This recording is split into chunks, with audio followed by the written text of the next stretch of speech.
ಹಾರುತ್ತ ಹೋಗೋಣ ನಾವು ಹಾರುತ್ತ ಹೋಗೋಣ, ಹಾರುತ್ತ ಹೋಗೋಣ ನಾವು ಹಾರುತ್ತ ಹೋಗೋಣ. ಪಂಚತತ್ವದ ಎಲ್ಲೆಯ ದಾಟಿ, ಪಂಚತತ್ವದ ಎಲ್ಲೆಯ ದಾಟಿ ಮೂಲವತನವ ಸೇರೋಣ, ಮೂಲವತನವ ಸೇರೋಣ. ಹಾರುತ್ತ ಹೋಗೋಣ ನಾವು ಹಾರುತ್ತ ಹೋಗೋಣ.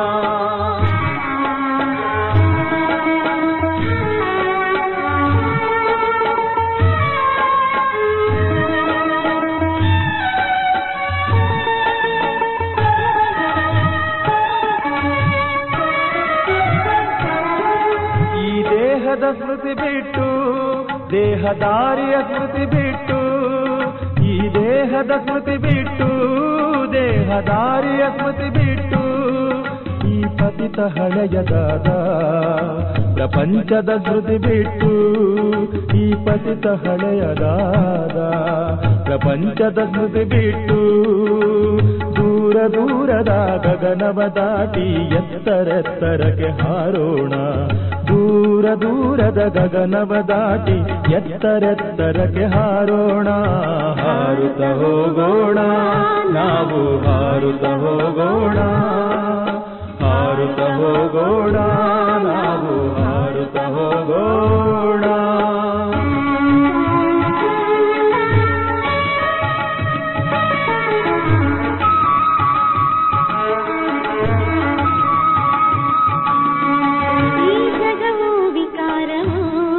ನಮಗೇನು ಬೇಕಿಲ್ಲ ಇದರಿಂದ, ಈ ಜಗವು ವಿಕಾರವು ನಮಗೇನು ಬೇಕಿಲ್ಲ ಇದರಿಂದ.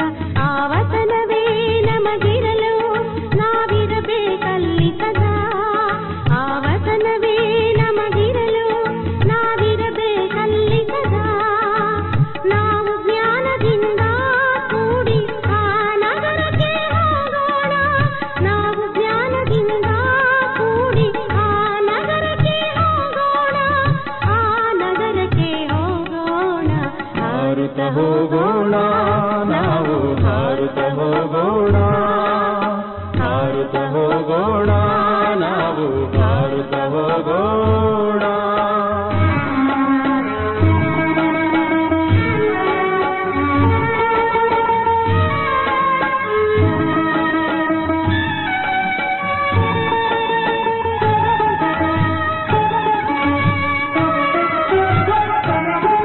ಆವತನದಿ ಕುಳಿತಿಹರು ಅವ್ಯಕ್ತ ಪಿತಾಮಹರು, ಆವತನದಿ ಕುಳಿತಿಹರು ಅವ್ಯಕ್ತ ಪಿತಾಮಹರು, ಕಾಯುತ್ತಲಿಹರು ಅವರಿಂದು ಮನೆಗೀಗ ಕರೆದೊಯ್ಯಲು, ಕಾಯುತ್ತಲಿಹರು ಅವರಿಂದು ಮನೆಗೀಗ ಕರೆದೊಯ್ಯಲು.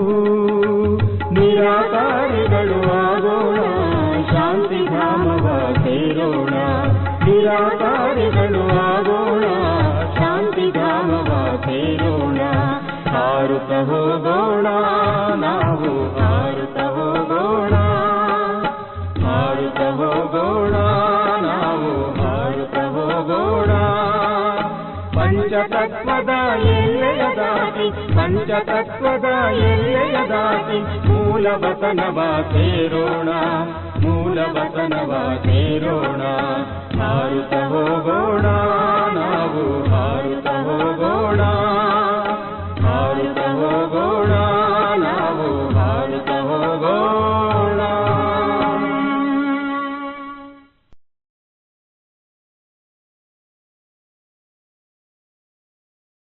ಓಂ ಶಾಂತಿ. ಇಂದಿನ ದಿನಾಂಕ 15/6/2026. ಪ್ರಾರ್ಥಮುರಳಿ ಬಾಪ್ತಾದ ಮಧುಬನ. ಮಧುರ ಮಕ್ಕಳೇ, ಅಮರ ತಂದೆಯು ನಿಮಗೆ ಜ್ಞಾನದ 3ನೇ ನೇತ್ರವನ್ನು ಕೊಡಲು ಬಂದಿದ್ದಾರೆ. ನೀವೀಗ 3 ಕಾಲಗಳು ಮತ್ತು 3 ಲೋಕಗಳನ್ನು ಅರಿತುಕೊಂಡಿದ್ದೀರಿ. ಪ್ರಶ್ನೆ: ಆತ್ಮಿಕ ತಂದೆಯು ಆತ್ಮಗಳಿಗೆ ಆಸ್ತಿಯನ್ನು ಯಾವ ಆಧಾರದ ಮೇಲೆ ಕೊಡುತ್ತಾರೆ? ಉತ್ತರ: ವಿದ್ಯೆಯ ಆಧಾರದ ಮೇಲೆ. ಯಾವ ಮಕ್ಕಳು ಚೆನ್ನಾಗಿ ಓದುವರೋ, ದೇಹಾಭಿಮಾನವನ್ನು ಬಿಟ್ಟು ದೇಹಿ ಅಭಿಮಾನಿಯಾಗಿರುವ ಪುರುಷಾರ್ಥ ಮಾಡುವರೋ ಅವರಿಗೆ ತಂದೆಯ ಆಸ್ತಿಯು ಸಿಗುತ್ತದೆ. ಲೌಕಿಕ ತಂದೆಯು ಕೇವಲ ಗಂಡು ಮಕ್ಕಳಿಗೆ ಆಸ್ತಿಯನ್ನು ಕೊಡುತ್ತಾರೆ. ಆದರೆ ಪಾರಲೌಕಿಕ ತಂದೆಯ ಸಂಬಂಧವು ಆತ್ಮಗಳೊಂದಿಗೆ ಇದೆ. ಆದ್ದರಿಂದ ಆತ್ಮಗಳಿಗೆ ಆಸ್ತಿಯನ್ನು ಕೊಡುತ್ತಾರೆ. ಗೀತೆ ಭೋಲಾನಾಥನಿಗಿಂತ ಭಿನ್ನ. ಓಂ ಶಾಂತಿ. ಆತ್ಮಿಕ ಮಕ್ಕಳೇ, ಈ ಮೃತ್ಯು ಲೋಕದಿಂದ ಅಮರ ಲೋಕದಲ್ಲಿ ಹೋಗುವುದಕ್ಕಾಗಿ ಆತ್ಮಿಕ ತಂದೆಯಿಂದ ಅಮರ ಕಥೆಯನ್ನು ಕೇಳುತ್ತಿದ್ದೀರಿ. ನಿರ್ವಾಣಧಾಮಕ್ಕೆ ಅಮರ ಲೋಕವೆಂದು ಹೇಳಲಾಗುವುದಿಲ್ಲ. ಅಮರ ಲೋಕವೆಂದರೆ ಎಲ್ಲಿ ನೀವು ಅಕಾಲ ಮೃತ್ಯುವನ್ನೇ ಪಡೆಯುವುದಿಲ್ಲ. ಆದ್ದರಿಂದ ಅದಕ್ಕೆ ಅಮರ ಲೋಕವೆಂದು ಹೇಳಲಾಗುತ್ತದೆ. ಆತ್ಮಿಕ ತಂದೆ ಯಾರಿಗೆ ಅಮರನಾಥನೆಂದು ಹೇಳಲಾಗುತ್ತದೆಯೋ ಅವರು ಅವಶ್ಯವಾಗಿ ಅಮರ ಲೋಕದಲ್ಲಿ ಕರೆದುಕೊಂಡು ಹೋಗಲು ಮೃತ್ಯು ಲೋಕದಲ್ಲಿ ಕಥೆಯನ್ನು ತಿಳಿಸುತ್ತಾರೆ. 3 ಕಥೆಗಳು ಭಾರತದಲ್ಲಿಯೇ ಪ್ರಸಿದ್ಧವಾಗಿವೆ. ಅಮರ ಕಥೆ, ಸತ್ಯನಾರಾಯಣನ ಕಥೆ, 3ನೇ ನೇತ್ರದ ಕಥೆ. ಭಕ್ತಿ ಮಾರ್ಗದಲ್ಲಿ 3ನೇ ನೇತ್ರದ ಕಥೆಯನ್ನು ಯಾರೂ ತಿಳಿದುಕೊಂಡಿಲ್ಲ. ಜ್ಞಾನದ 3ನೇ ನೇತ್ರವನ್ನು ಜ್ಞಾನ ಸಾಗರ ಅಮರ ತಂದೆಯ ವಿನಃ ಮತ್ಯಾರೂ ಕೊಡಲು ಸಾಧ್ಯವಿಲ್ಲ. ಉಳಿದಂತೆ ಎಲ್ಲವೂ ಸುಳ್ಳು ಕಥೆಗಳನ್ನು ತಿಳಿಸುತ್ತಾರೆ. ಮಧುರಾತಿ ಮಧುರ ಆತ್ಮಿಕ ಮಕ್ಕಳೇ, ಈಗ ಅರಿತುಕೊಂಡಿದ್ದೀರಿ. ಈಗ ನಮಗೆ ಜ್ಞಾನದ 3ನೇ ನೇತ್ರವು ಸಿಗುತ್ತಿದೆ. ಯಾವ 3ನೇ ನೇತ್ರದಿಂದ 3 ಕಾಲಗಳು 3 ಲೋಕಗಳನ್ನು ನೀವು ಅರಿತುಕೊಂಡಿದ್ದೀರಿ. ಮೂಲವತನ, ಸೂಕ್ಷ್ಮವತನ, ಸ್ಥೂಲವತನದ ಆದಿ ಮಧ್ಯ ಅಂತ್ಯವನ್ನು ತಿಳಿದುಕೊಂಡಿದ್ದೀರಿ. ಆದ್ದರಿಂದ ಮಕ್ಕಳು ತಮ್ಮನ್ನು ತ್ರಿಕಾಲದರ್ಶಿಗಳೆಂದು ತಿಳಿದುಕೊಳ್ಳುತ್ತೀರಿ. ನೀವು ಮಧುರಾತಿ ಮಧುರ ಮಕ್ಕಳ ವಿನಃ ಸೃಷ್ಟಿಯಲ್ಲಿ ಮತ್ಯಾರೂ ತ್ರಿಕಾಲದರ್ಶಿಗಳಾಗುವುದಿಲ್ಲ. ಬಲೆ ಮೂಲವತನ, ಸೂಕ್ಷ್ಮವತನ, ಸ್ಥೂಲವತನದ ಬಗ್ಗೆ ತಿಳಿದುಕೊಂಡಿರಬಹುದು. ಆದರೆ ಸೃಷ್ಟಿಯ ಆದಿ ಮಧ್ಯ ಅಂತ್ಯವನ್ನು ಅರ್ಥಾತ್ 3 ಲೋಕಗಳನ್ನು ಯಾರೂ ಅರಿತುಕೊಂಡಿರುವುದಿಲ್ಲ. ಈಗ ಮಧುರಾತಿ ಮಧುರ ಆತ್ಮಿಕ ಮಕ್ಕಳು ಆತ್ಮಿಕ ತಂದೆಯಿಂದ ಕೇಳುತ್ತಿದ್ದೀರಿ. ನೀವು ಅವರ ಮಕ್ಕಳಾಗಿದ್ದೀರಿ. ಒಂದೇ ಬಾರಿ ನೀವು ಆತ್ಮಿಕ ಮಕ್ಕಳಿಗೆ ಆತ್ಮಿಕ ತಂದೆಯೂ ಸಿಕ್ಕಿದ್ದಾರೆ. ತಂದೆಯು ನೀವಾತ್ಮರಿಗೆ ಓದಿಸುತ್ತಾರೆ. ಮತ್ತೆಲ್ಲರೂ ದೇಹಾಭಿಮಾನಿಗಳಾಗಿರುವ ಕಾರಣ ನಾನು ಇದನ್ನು ಓದುತ್ತೇನೆ, ನಾನು ಇದನ್ನು ಮಾಡುತ್ತೇನೆಂದು ಹೇಳುತ್ತಾರೆ. ದೇಹಾಭಿಮಾನವು ಬಂದು ಬಿಡುತ್ತದೆ. ಈಗ ಈ ಸಂಗಮದಲ್ಲಿ ಆತ್ಮಿಕ ತಂದೆಯು ಆತ್ಮಿಕ ಮಕ್ಕಳಿಗೆ ಹೇಳುತ್ತಾರೆ, ಮಕ್ಕಳೇ ನೀವು ಚೆನ್ನಾಗಿ ಓದಿರಿ. ತಂದೆಯಿಂದ ಆಸ್ತಿಯನ್ನು ಪಡೆದುಕೊಳ್ಳಲು ಪ್ರತಿಯೊಬ್ಬ ಮಗುವಿಗೂ ಅಧಿಕಾರವಿದೆ. ಏಕೆಂದರೆ ಎಲ್ಲರೂ ಆತ್ಮಿಕ ಮಕ್ಕಳಲ್ಲವೇ. ಲೌಕಿಕ ಸಂಬಂಧದಲ್ಲಿ ಕೇವಲ ಮಗನು ಆಸ್ತಿಗೆ ಹಕ್ಕುದಾರನಾಗುತ್ತಾನೆ. ಈ ಪಾರಲೌಕಿಕ ಸಂಬಂಧದಲ್ಲಿ ಎಲ್ಲ ಮಕ್ಕಳು ಅರ್ಥಾತ್ ಆತ್ಮರಿಗೆ ಆಸ್ತಿಯೂ ಸಿಗುತ್ತದೆ. ಅಮರನಾಥನ ಕಥೆಯನ್ನು ಹೇಳುತ್ತಾರೆ. ಪಾರ್ವತಿಗೆ ಪರ್ವತಗಳ ಮೇಲೆ ಹೋಗಿ ಕಥೆಯನ್ನು ತಿಳಿಸಿದರೆಂದು ಹೇಳುತ್ತಾರೆ. ಇದು ತಪ್ಪಲ್ಲವೇ? ಯಾವುದು ಸತ್ಯ, ಯಾವುದು ಅಸತ್ಯ ಎಂಬುದನ್ನು ಈಗ ನೀವು ಮಕ್ಕಳು ತಿಳಿದುಕೊಂಡಿದ್ದೀರಿ. ಸತ್ಯವನ್ನು ಅವಶ್ಯವಾಗಿ ಸತ್ಯ ತಂದೆಯೇ ತಿಳಿಸುತ್ತಾರೆ. ತಂದೆಯು ಒಂದೇ ಬಾರಿ ಸತ್ಯವನ್ನು ತಿಳಿಸಿ ಸತ್ಯಖಂಡದ ಮಾಲೀಕರನ್ನಾಗಿ ಮಾಡುತ್ತಾರೆ. ನಿಮಗೂ ತಿಳಿದಿದೆ, ಈ ಅಸತ್ಯ ಖಂಡಕ್ಕೆ ಬೆಂಕಿ ಬೀಳುವುದು. ಇಲ್ಲಿ ಏನೆಲ್ಲವೂ ಕಾಣುತ್ತಿದೆಯೋ ಇದೇನು ಉಳಿಯುವುದಿಲ್ಲ. ಇನ್ನು ಸ್ವಲ್ಪವೇ ಸಮಯವಿದೆ. ಇದು ಶಿವತಂದೆಯ ಜ್ಞಾನ ಯಜ್ಞವಾಗಿದೆ. ಹೇಗೆ ಲೌಕಿಕದಲ್ಲಿಯೂ ಕೆಲವರು ರುದ್ರ ಯಜ್ಞವನ್ನು ರಚಿಸುತ್ತಾರೆ, ಕೆಲವರು ಗೀತಾ ಯಜ್ಞ, ಕೆಲವರು ರಾಮಾಯಣ ಯಜ್ಞವನ್ನು ರಚಿಸುತ್ತಾರೆ. ಇದು ಶಿವತಂದೆಯ ಅಥವಾ ರುದ್ರನ ಜ್ಞಾನ ಯಜ್ಞವಾಗಿದೆ. ಇದು ಅಂತಿಮ ಯಜ್ಞವಾಗಿದೆ. ನಾವೀಗ ಅಮರಪುರಿಗೆ ಹೋಗುತ್ತಿದ್ದೇವೆ. ಇನ್ನೂ ಕೆಲವೇ ನಿಮಿಷಗಳ ಮಾರ್ಗವಿದೆ ಎಂಬುದನ್ನು ನೀವು ತಿಳಿದುಕೊಳ್ಳುತ್ತೀರಿ. ಇದು ಯಾವುದೇ ಮನುಷ್ಯನಿಗೆ ತಿಳಿದಿಲ್ಲ. ಮೃತ್ಯುಲೋಕದಿಂದ ಅಮರ ಲೋಕದಲ್ಲಿ ಹೋಗಲು ಇನ್ನೂ 40,000 ವರ್ಷಗಳಿದೆ ಎಂದು ಮನುಷ್ಯರು ಹೇಳಿಬಿಡುತ್ತಾರೆ. ಸತ್ಯಯುಗಕ್ಕೆ ಅಮರ ಲೋಕವೆಂದು ಹೇಳಲಾಗುತ್ತದೆ. ನೀವು ಮಕ್ಕಳಿಗೆ ತಂದೆಯು ಈಗ ಸನ್ಮುಖದಲ್ಲಿ ಕುಳಿತು ಅಮರ ಕಥೆ, 3ನೇ ನೇತ್ರದ ಕಥೆ, ಸತ್ಯನಾರಾಯಣನ ಕಥೆಯನ್ನು ತಿಳಿಸುತ್ತಿದ್ದಾರೆ. ಭಕ್ತಿ ಮಾರ್ಗದಲ್ಲಿ ಏನೇನಿರುತ್ತದೆ ಅದನ್ನಂತೂ ನೋಡಿದ್ದೀರಿ. ಭಕ್ತಿ ಮಾರ್ಗದ್ದು ಎಷ್ಟೊಂದು ವಿಸ್ತಾರವಿದೆ. ಹೇಗೆ ವೃಕ್ಷವು ಬಹಳ ವಿಸ್ತಾರವಾಗಿ ಬೆಳೆಯುತ್ತದೆ, ಹಾಗೆಯೇ ಭಕ್ತಿಯದ್ದೂ ಸಹ ಬಹಳ ದೊಡ್ಡ ಕರ್ಮಕಾಂಡದ ವೃಕ್ಷವಾಗಿದೆ. ಯಜ್ಞ, ವ್ರತ, ನಿಯಮ, ಜಪ, ತಪ ಇತ್ಯಾದಿ ಎಷ್ಟೊಂದು ಮಾಡುತ್ತಾರೆ. ಈ ಜನ್ಮದ ಭಕ್ತರಂತೂ ಬಹಳಷ್ಟು ಮಂದಿ ಇದ್ದಾರೆ. ಮನುಷ್ಯರ ವೃದ್ಧಿಯಾಗುತ್ತಾ ಇರುತ್ತದೆ. ನೀವು ಭಕ್ತಿ ಮಾರ್ಗದಲ್ಲಿ ಬಂದಿದ್ದೀರಿ. ಆಗಿನಿಂದ ಅನ್ಯ ಧರ್ಮಗಳು ಸ್ಥಾಪನೆಯಾಗಿದೆ. ಅದರೊಂದಿಗೆ ನಮ್ಮ ಸಂಬಂಧವಿಲ್ಲ. ಪ್ರತಿಯೊಬ್ಬರಿಗೆ ತಮ್ಮ ಧರ್ಮದೊಂದಿಗೆ ಸಂಬಂಧವಿರುತ್ತದೆ. ಪ್ರತಿಯೊಬ್ಬರ ನೀತಿಗಳೇ ಬೇರೆಯಾಗಿರುತ್ತವೆ. ಭಾರತವು ಅಮರಪುರಿಯಾಗಿತ್ತು, ಅದೇ ಈಗ ಮೃತ್ಯುಲೋಕವಾಗಿದೆ. ನೀವು ಆದಿ ಸನಾತನ ದೇವಿ ದೇವತಾ ಧರ್ಮದವರಾಗಿದ್ದೀರಿ. ಆದರೆ ಈಗ ಪತಿತರಾಗಿರುವ ಕಾರಣ ನೀವು ತಮ್ಮನ್ನು ದೇವತೆಗಳೆಂದು ಕರೆಸಿಕೊಳ್ಳಲು ಸಾಧ್ಯವಿಲ್ಲ. ನಾವೇ ದೇವತೆಗಳಾಗಿದ್ದೆವು ಎಂಬುದು ನಿಮಗೆ ಮರೆತು ಹೋಗಿದೆ. ಹೇಗೆ ಪ್ರಾಕ್ಟಿಕಲ್ನಲ್ಲಿ ಹೇಳುತ್ತಾಳೆ, ಕ್ರಿಸ್ತನು ನಮ್ಮ ಧರ್ಮ ಸ್ಥಾಪನೆ ಮಾಡಿದರೂ ಆಗಿನಿಂದ ನಮ್ಮ ಕ್ರಿಶ್ಚಿಯನ್ನರು ನಡೆದು ಬಂದಿದ್ದಾರೆ. ಅವರು ಯುರೋಪಿಯನ್ ಧರ್ಮದವರೆಂದಲ್ಲ.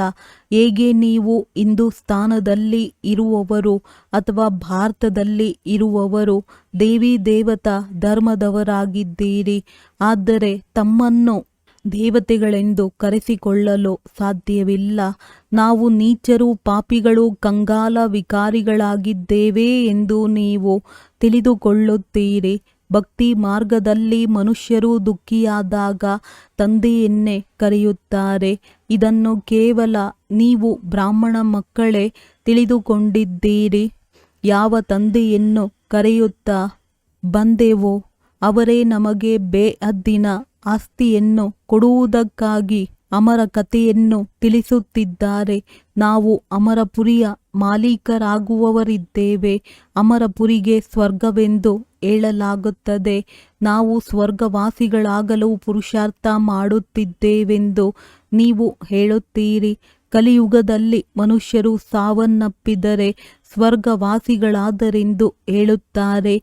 ಅಂದ ಮೇಲೆ ಅವರು ಸ್ವರ್ಗದಲ್ಲಿ ಹೋಗಲು ಏನಾದರೂ ಸಾಧನೆ ಮಾಡಿದರೆ, ನೀವಂತೂ ಅಮರಪುರಿ ವೈಕುಂಠದಲ್ಲಿ ಹೋಗಲು ಪುರುಷಾರ್ಥ ಮಾಡುತ್ತಿದ್ದೀರಿ. ಪುರುಷಾರ್ಥ ಮಾಡಿಸುವವರು ಯಾರು? ಅಮರ ತಂದೆ. ಅವರಿಗೆ ಅಮರನಾಥನೆಂದು ಹೇಳಲಾಗುತ್ತದೆ. ಈ ಯಜ್ಞಕ್ಕೆ ಪಾಠಶಾಲೆ ಎಂದು ಹೇಳಲಾಗುತ್ತದೆ. ಅನ್ಯ ಯಾವುದೇ ಪಾಠಶಾಲೆಗೆ ಯಜ್ಞವೆಂದು ಹೇಳುವುದಿಲ್ಲ. ಯಜ್ಞಗಳನ್ನು ಪ್ರತ್ಯೇಕವಾಗಿ ರಚಿಸಲಾಗುತ್ತದೆ. ಯಾವುದರಲ್ಲಿ ಬ್ರಾಹ್ಮಣರು ಕುಳಿತು ಮಂತ್ರಗಳನ್ನು ಓದುತ್ತಾರೆ. ತಂದೆಯು ಹೇಳುತ್ತಾರೆ, ನಿಮ್ಮದ್ದು ಇದು ಕಾಲೇಜು ಆಗಿದೆ, ಯಜ್ಞವೂ ಆಗಿದೆ. ಎರಡೂ ಒಟ್ಟಿಗೆ ಇದೆ. ನೀವು ತಿಳಿದುಕೊಂಡಿದ್ದೀರಿ. ಈ ಜ್ಞಾನ ಯಜ್ಞದಿಂದ ವಿನಾಶದ ಜ್ವಾಲೆಯು ಪ್ರಜ್ವಲಿತವಾಯಿತು. ಇದರಲ್ಲಿ ಇಡೀ ಪ್ರಪಂಚವೇ ಸ್ವಾಹ ಆಗುವುದು, ಮತ್ತೆ ಹೊಸ ಪ್ರಪಂಚವು ಸ್ಥಾಪನೆಯಾಗುವುದು. ಇದರ ಹೆಸರೇ ಆಗಿದೆ ಮಹಾಭಾರತ ಯುದ್ಧ. ಇದರಂತಹ ಯುದ್ಧವು ಬೇರೆ ಯಾವುದೂ ಆಗುವುದಿಲ್ಲ. ಯುದ್ಧದಲ್ಲಿ ಅಣ್ವಸ್ತ್ರಗಳಿಂದ ಯುದ್ಧವಾಯಿತು ಎಂದು ಹೇಳುತ್ತಾರೆ. ನಿಮ್ಮ ಜೊತೆ ಯುದ್ಧವಂತೂ ಇಲ್ಲ. ಆದರೆ ಇದಕ್ಕೆ ಮಹಾಭಾರತ ಯುದ್ಧವೆಂದು ಏಕೆ ಹೇಳುತ್ತಾರೆ? ಭಾರತದಲ್ಲಿ ಒಂದೇ ಧರ್ಮವಿರುತ್ತದೆ ಎಲ್ಲವೇ. ಮೃತ್ಯುವಂತೂ ಹೊರದೇಶದಲ್ಲಿ ಆಗುತ್ತಿದೆ. ಇಲ್ಲಿ ಯುದ್ಧದ ಮಾತಿಲ್ಲ. ತಂದೆಯು ತಿಳಿಸುತ್ತಾರೆ, ನಿಮಗಾಗಿ ಹೊಸ ಪ್ರಪಂಚವೂ ಬೇಕು. ಆದ್ದರಿಂದ ಅವಶ್ಯವಾಗಿ ಹಳೆಯ ಪ್ರಪಂಚದ ವಿನಾಶವಾಗುವುದು. ನೀವು ಮಕ್ಕಳ ಬುದ್ಧಿಯಲ್ಲಿ ವಿರಾಟ ರೂಪದ ಸಂಪೂರ್ಣ ಜ್ಞಾನವಿದೆ. ಇದನ್ನೂ ಸಹ ತಿಳಿದುಕೊಂಡಿದ್ದೀರಿ. ಯಾರು ಕಲ್ಪದ ಮೊದಲು ಬಂದಿದ್ದರೋ ದೇವತೆಗಳಾಗಲು ಅವರೇ ಬರುವರು. ಇದು ಬುದ್ಧಿಯ ಕೆಲಸವಾಗಿದೆ. ನಾವು ಎಷ್ಟು ಮಂದಿ ಬ್ರಾಹ್ಮಣರಾಗಿದ್ದೇವೆಯೋ ಅಷ್ಟೇ ಮಂದಿ ದೇವತೆಗಳಾಗುತ್ತೇವೆ. ಪ್ರಜಾಪಿತ ಬ್ರಹ್ಮನ ಗಾಯನವಿದೆ. ಪ್ರಜಾಪಿತ ಬ್ರಹ್ಮನ ಮೂಲಕ ಪರಮಪಿತ ಪರಮಾತ್ಮನು ಮನುಷ್ಯ ಸೃಷ್ಟಿಯನ್ನು ರಚಿಸುತ್ತಾರೆ. ಆದ್ದರಿಂದ ಬ್ರಹ್ಮನಿಗೆ ಪ್ರಜಾಪಿತನೆಂದು ಹೇಳುತ್ತಾರೆ. ಆದರೆ ಯಾವಾಗ ಹೇಗೆ ರಚಿಸುತ್ತಾರೆಂಬುದು ಯಾರೂ ತಿಳಿದುಕೊಂಡಿಲ್ಲ. ಆರಂಭದಲ್ಲಿ ರಚಿಸಲು ಮನುಷ್ಯರಿರಲಿಲ್ಲವೇ? ಏ ಪತಿತ ಪಾವನ ಬನ್ನಿ ಎಂದು ಕರೆಯುತ್ತಾರೆ. ಅಂದ ಮೇಲೆ ಯಾವಾಗ ಮನುಷ್ಯರು ಪತಿತರಾಗುವರೋ ಆಗಲೇ ತಂದೆಯೂ ಬರುತ್ತಾರೆ. ಪ್ರಪಂಚವು ಪರಿವರ್ತನೆಯಾಗಬೇಕಾಗಿದೆ. ನಿಮ್ಮನ್ನು ತಂದೆಯು ಹೊಸ ಪ್ರಪಂಚಕ್ಕೆ ಯೋಗ್ಯರನ್ನಾಗಿ ಮಾಡುತ್ತಾರೆ. ಈಗ ಎಲ್ಲರೂ ತಮೋ ಪ್ರಧಾನ ಹಳೆಯ ಪ್ರಪಂಚದಲ್ಲಿದ್ದೀರಿ. ಈಗ ಮತ್ತೆ ಸತೋ ಪ್ರಧಾನರಾಗಬೇಕಾಗಿದೆ. ತಂದೆಯು ತಿಳಿಸಿದ್ದಾರೆ, ಪ್ರತಿಯೊಬ್ಬ ಮನುಷ್ಯ ಮಾತನ್ನು ಪ್ರತಿಯೊಂದು ವಸ್ತು ಸತೋ ರಜೋ ತಮೋದಲ್ಲಿ ಬರಬೇಕಾಗುತ್ತದೆ. ಪ್ರಪಂಚವು ಅವಶ್ಯವಾಗಿ ಹೊಸದರಿಂದ ಹಳೆಯದಾಗುತ್ತದೆ. ವಸ್ತ್ರಗಳನ್ನು ಸಹ ಹೊಸದಾಗಿ ಧರಿಸಿ ಸ್ವಲ್ಪ ದಿನಗಳು ಕಳೆದರೆ ಹಳೆಯದಾಗುತ್ತದೆ. ಈಗ ನಿಮಗೆ ಜ್ಞಾನ ಸಿಕ್ಕಿದೆ. ಸತ್ಯನಾರಾಯಣನ ಕಥೆಯನ್ನು ನೀವೀಗ ಕೇಳುತ್ತಿದ್ದೀರಿ. ಗೀತೆಯು ಸರ್ವಶಾಸ್ತ್ರಮಯಿ ಶಿರೋಮಣಿಯಾಗಿದೆ. ಉಳಿದೆಲ್ಲವೂ ಅದರ ಮಕ್ಕಳಾಗಿವೆ. ಹೇಗೆ ಬ್ರಹ್ಮನ ವಂಶಾವಳಿ ಇದೆಯೋ ಹಾಗೆಯೇ ಗೀತೆಯೂ ಮುಖ್ಯವಾಗಿದೆ. ಶ್ರೇಷ್ಠಾತಿ ಶ್ರೇಷ್ಠ ಮಾತಾಪಿತರಾಗಿದ್ದಾರೆ. ಉಳಿದೆಲ್ಲರೂ ಮಕ್ಕಳಾಗಿದ್ದಾರೆ. ಈಗ ಮಾತಾಪಿತರಿಂದ ಆಸ್ತಿಯೂ ಸಿಗುತ್ತದೆ. ಉಳಿದಂತೆ ಎಷ್ಟಾದರೂ ಶಾಸ್ತ್ರಗಳನ್ನು ಓದಲಿ, ಏನಾದರೂ ಮಾಡಲಿ, ಆಸ್ತಿಯು ಸಿಗಲು ಸಾಧ್ಯವಿಲ್ಲ. ಬಲೆ ಶಾಸ್ತ್ರಗಳನ್ನು ಓದುವವರಿಗೆ ಬಹಳ ಸಂಪಾದನೆಯಾಗಬಹುದು, ಆದರೆ ಅದೂ ಸಹ ಅಲ್ಪಕಾಲಕ್ಕಾಗಿ. ಇಲ್ಲಿ ನೀವು ಮಕ್ಕಳು ಕೇಳಿಸಿಕೊಳ್ಳುತ್ತೀರಿ. ಇದರಿಂದ 21 ಜನ್ಮಗಳಿಗಾಗಿ ಸಂಪಾದನೆ ಮಾಡಿಕೊಳ್ಳುತ್ತೀರಿ. ವಿಚಾರ ಮಾಡಿ. ಅವರಾದರೆ ಒಬ್ಬರು ತಿಳಿಸುತ್ತಾರೆ, ಎಲ್ಲರೂ ಅವರಿಗೆ ಹಣ ಕೊಡುತ್ತಾರೆ. ಇಲ್ಲಿ ತಂದೆಯೂ ನೀವು ಮಕ್ಕಳಿಗೆ ತಿಳಿಸುತ್ತಾರೆ, ಯಾವುದರಿಂದ ನೀವು 21 ಜನ್ಮಗಳಿಗಾಗಿ ಎಷ್ಟೊಂದು ಸಾಹುಕಾರರಾಗುತ್ತೀರಿ. ಅಲ್ಲಿ ಯಾರು ಓದಿ ತಿಳಿಸುವರೋ ಅವರ ಜೇಬು ತುಂಬುತ್ತದೆ.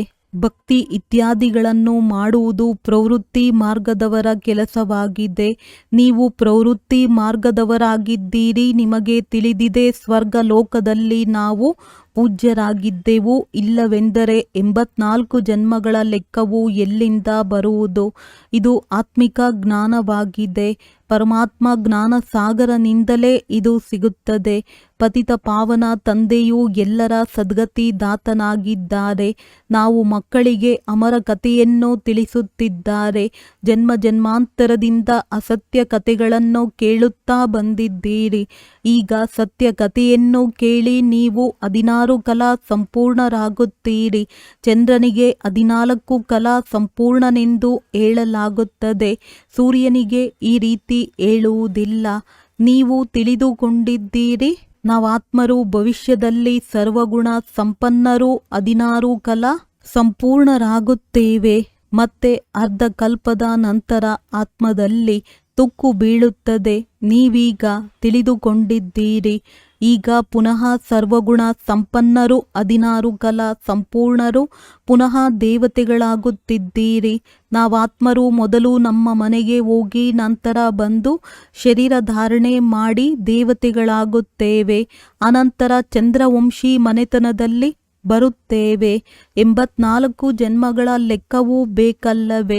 ಯಾವ ಯುಗದಲ್ಲಿ ಎಷ್ಟು ಜನ್ಮಗಳನ್ನು ತೆಗೆದುಕೊಂಡಿರಿ ಎಂದು ತಂದೆಯು 84 ಜನ್ಮಗಳ ಸತ್ಯವಾದ ಕಥೆಯನ್ನು ಈಗ ತಿಳಿಸಿದ್ದಾರೆ.